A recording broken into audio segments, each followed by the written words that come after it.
next episode of the Mojave. What you see here is a 72 volt pack that I just finished up making. I had some extra cells here, 40, so I just made a quick 72 volt 2P pack. So this is 20S 2P, 40 cells. It's capable of delivering up to about 80 amps of output. It's limited through a BMS of 60 amps. So, and this has only an amp hours of 8. So I expect about a pretty similar range to stock, being that the 72 volt is slightly more efficient. Let's grab this piece here. And what you see here is a product made by Grin. This is called the Phaserunner. This operates all the way down to, I believe, 36 volts, maybe even lower, and then up to 21S lithium. So this will work perfect for this bike here. This will work for the 72 volt system that we're installing.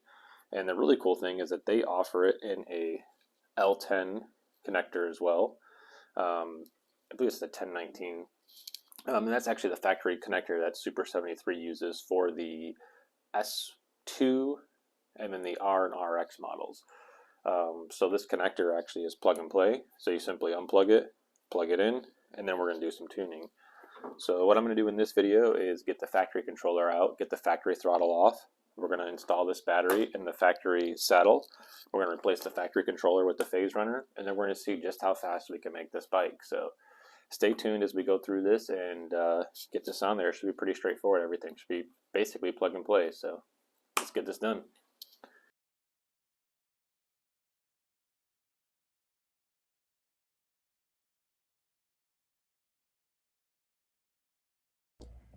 Alright, so in order to get the factory controller out of here, it's tucked underneath this little cover in the factory fender if you have it.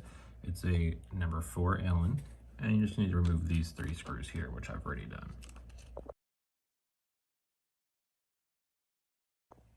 Alright, with the fender out of the way, this is just a loose gurney, and then there's a zip tie in the front. So we're just going to go ahead and cut this cable tie in the front, and then we'll be able to get this out of the way and expose all of the factory electronics. To get the seat off, there's another 3 screws. There's one that's removed right there, one that's removed right there, and then one that's removed right there. With those 3 screws off, now the seat can come off and you can get to the screws in the top side of the bike holding on the controller. Now, one of the good things you can do is get all this bubble wrap off that they kind of sandwich between the seat, and you can't get unless you remove the seat. So in order to remove the controller, all in all, there's 8 screws, and those screws are 2.5 millimeter. As well as all the connectors under here, you just want to go ahead and unplug. And you can just do that. They all plug right out of the way. So anything coming from the front of the bike, just unplug. Anything towards the rear of the bike should be unplugged. Loosen all these.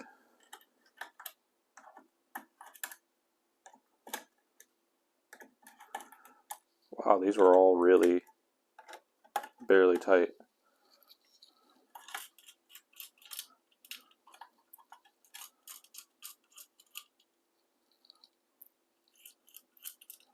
I would say it would definitely pay to put some effort into going over these bikes and checking out the hardware. These would definitely have rattled loose eventually. Alright, looks like this is probably some sort of relay box. I'm assuming for all the lights and whatnot.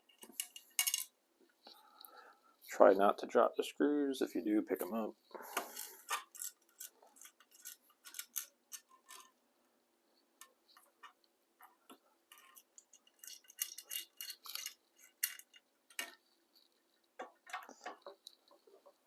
And we have the factory controller.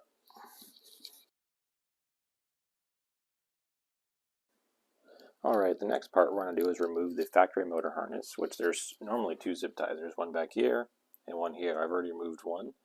And that's going to expose the factory motor connector that routes up into here, goes through this tube, makes a bend, and comes through, and then there's that yellow harness right there.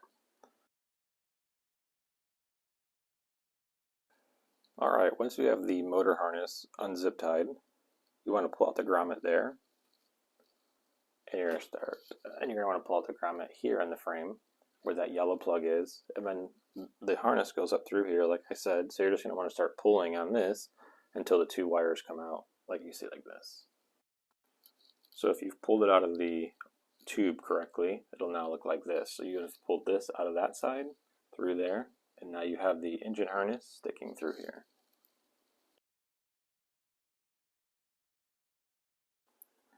Alright, so one extra step that I went ahead and done is I'm replacing the factory battery cradle.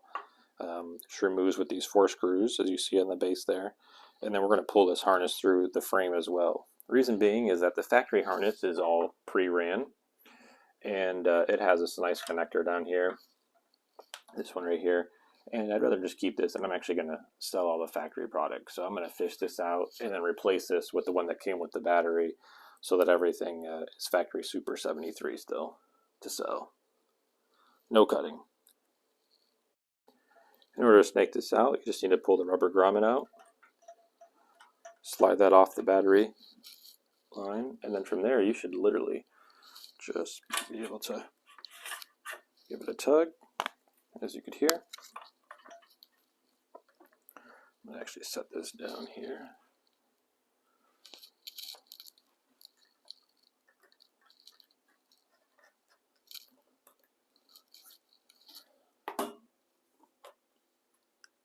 Once we get this grommet out,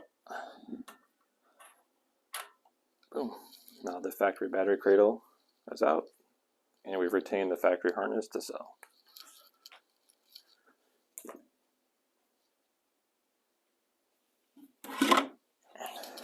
And our new battery has a new one. We're just going to solder this up, and that will drop right back in place.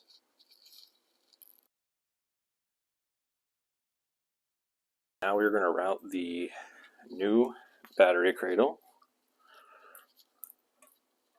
Gonna stick that in there.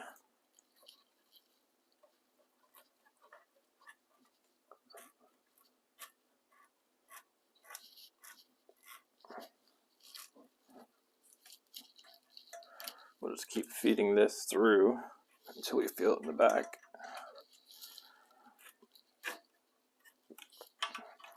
Alright, it just popped out of the back tube. Yeah, it already slid out. Perfect. As you can see, it's coming out of the back.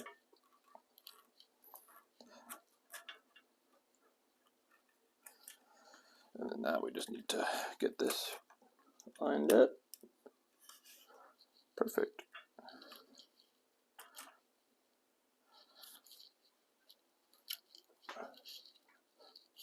And I'm just going to pop a couple screws in here to hold it in place. Keep it from scratching the frame. You could tighten it up right now if you're ready.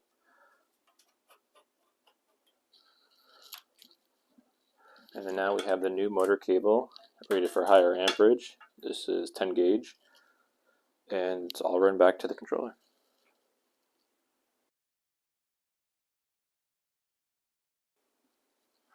Alright, for the next part, we're going to go ahead and mount the Phaserunner, which for you it might be a frankenrunner. They use 2 different variants. And to mount this, we're going to use the factory hardware.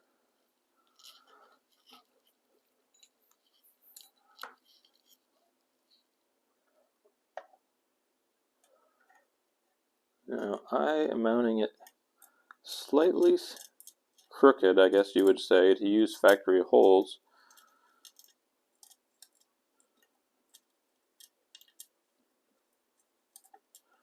Got a little bit of sand in the thread. But if you were comfortable, you could just drill new holes and mount it straight. However, using the factory holes that are there, you can get it almost right where you want it.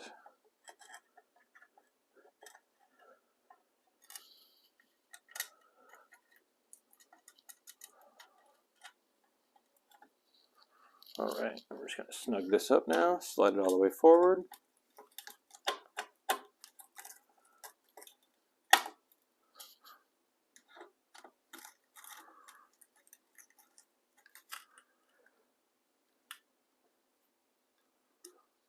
I don't want to go too crazy just in case I do have to take it off for any reason, but as you can see, it's mounted.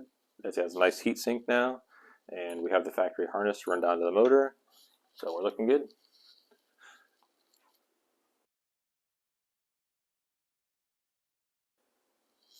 Alright, and while you probably could, I'm sure some of you have, wired the factory throttle to an aftermarket controller.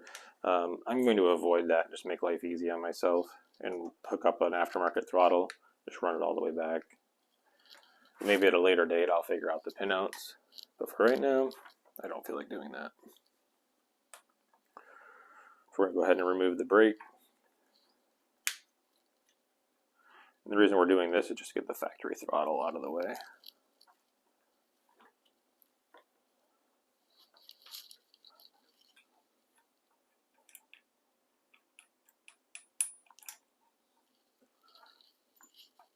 Now we'll just carefully let that dangle and come in and loosen the throttle.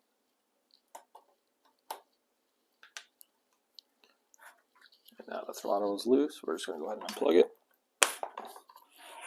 Now the factory throttle is off, and you can put that with the rest of your factory parts. And now I have the aftermarket throttle here, which is a standard JST connector. Again, you could definitely, it's just a 3-wire throttle, so you could use the factory one. I'm just choosing to make life easy for myself.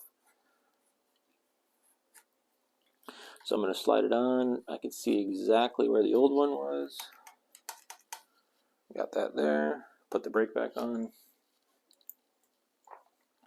I'm not going to snug anything until I get it all back together, because you might find that you have to move it a little bit.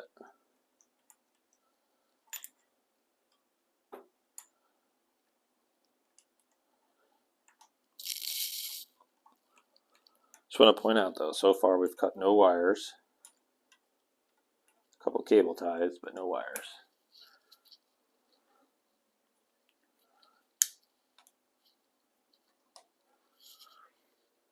Make sure we're still recording. And I'm just going to actually pause this. I'm just going to get everything back together on the bars. Alright, this next part is probably going to be one of the more difficult steps. And that's going to be because we have to take this skinny wire for the throttle and run it all the way back. So crudely, we could start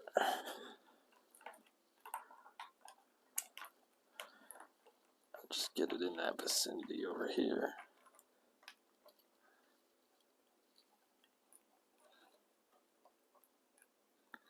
Alright.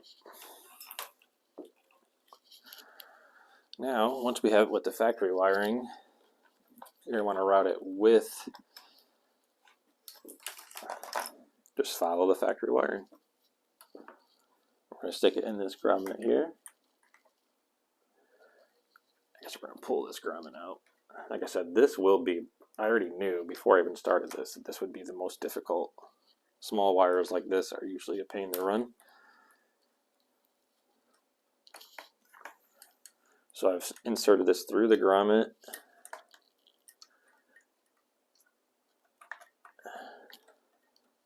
Pull out this grommet. And we'll see if we can't fish this in.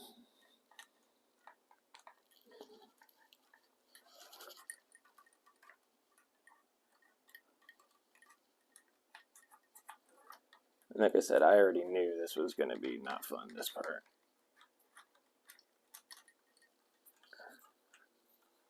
There's a lot of cables that go through here. But I think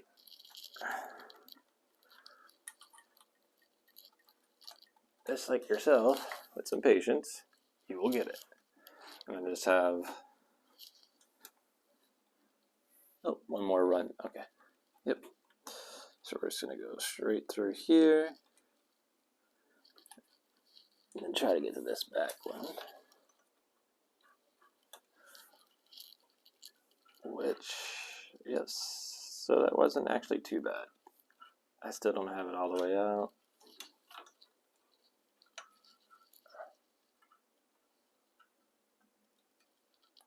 And there we go. Not too bad at all. So we've got it ran through those tubes. It's all the way back to the controller now. Just popping these grommets here. I apologize that I didn't move the camera, but you get the gist of it. Just take your time. That was my first time doing it right there, so if I could do it that on camera that quickly, you'll definitely get it. And this last grommet is being a pain. There we go. All right. Now we have the throttle ran back. We just got to hook it up.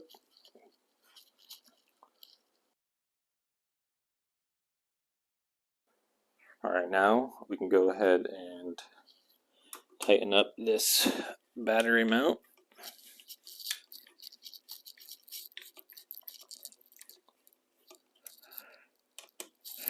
Now this battery is a touch longer than factory. It's not a problem, but we might have to slide it forward a little bit. So I don't want to tighten it all the way, I guess. No, I said you could.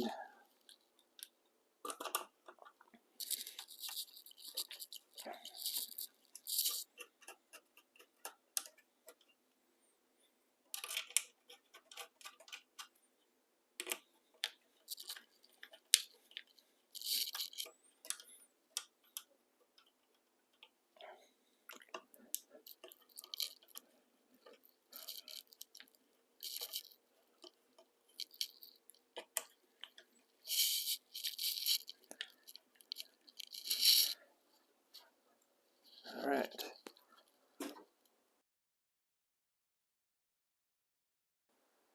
All right, what we're doing now is getting ready to route the motor cable into the factory motor harness. So we're going to take the zip tie off here, which is in a horrible spot, at least for the paint.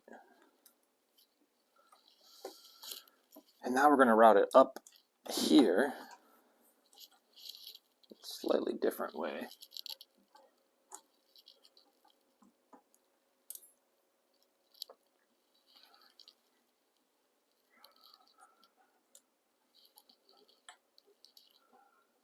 Actually, I think we probably want to go on the outside of that.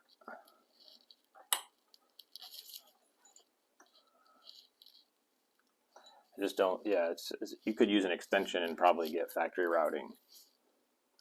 I did not.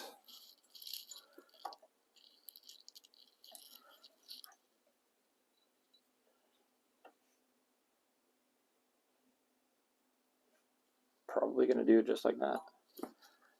First, let's get them plugged into each other.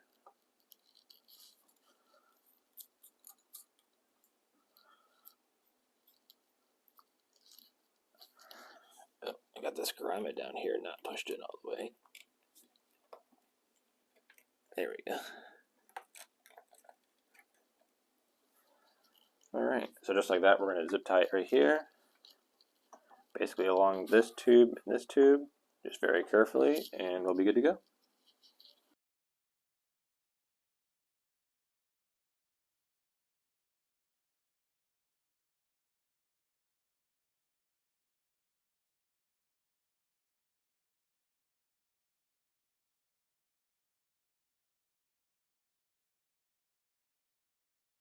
Alright, so I had to order some more zip ties and some clear frame protection tape, like clear bra basically. So when the new zip ties get here, I'm just going to use black ones, put some clear bra under there, clear bra under here, basically anywhere it's going to rub. And then I routed it with like a little loop here for the suspension, and then it goes right to there. So basically I'm going to put some of the clear paint protection on all the areas where there's zip ties, anything like that, to not rub through the paint. And that gives us the full loop, plug and play wiring, nothing hits. We have clearance for the brake. And yeah, it's all hooked up.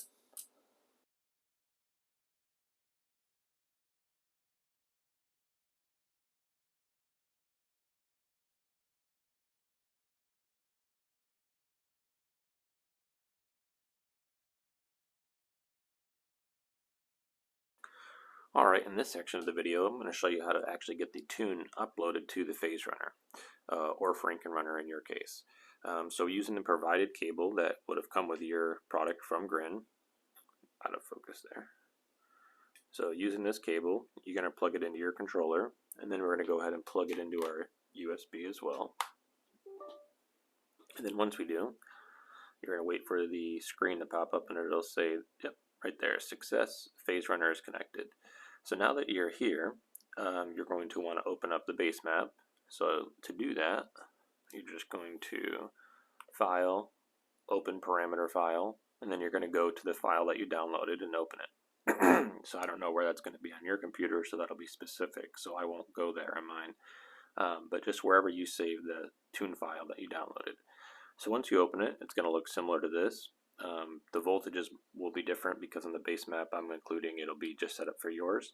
But I've already configured some of these settings here to lower power so that you don't just copy them, because these are settings that you need to make sure your battery is capable of and that you're willing to run. So I have it lowered to 2000 watts here, which is the factory power, and 30 amps. So I'm running more than that, but it's up to you to find out on your own what you want to run and what your battery can support.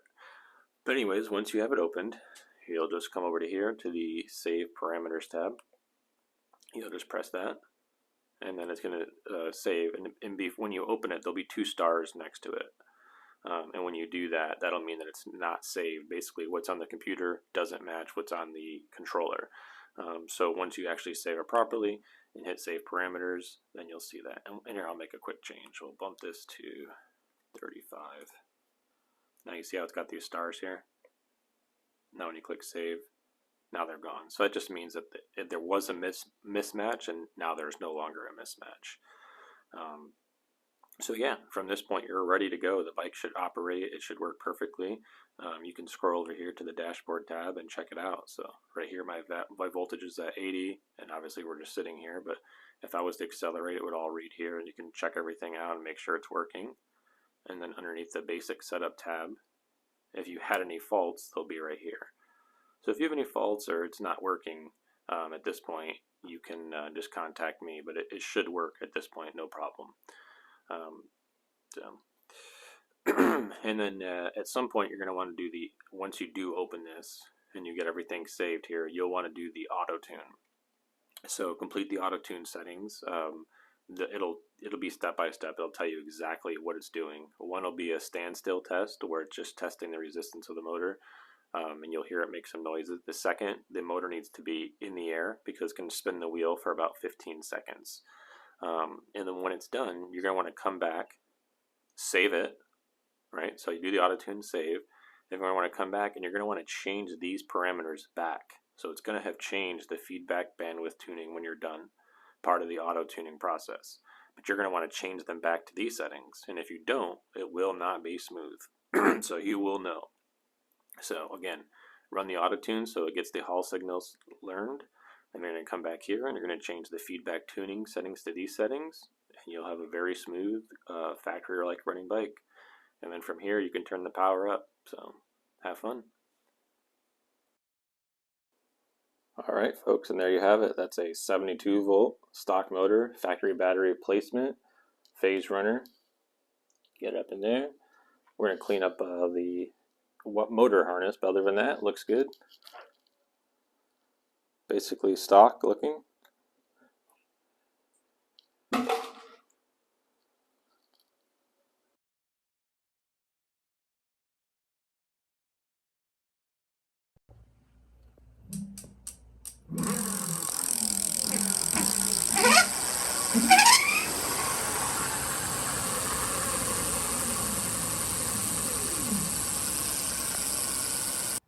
Alright, so we're testing out the factory motor now, 72 volts. Let's go.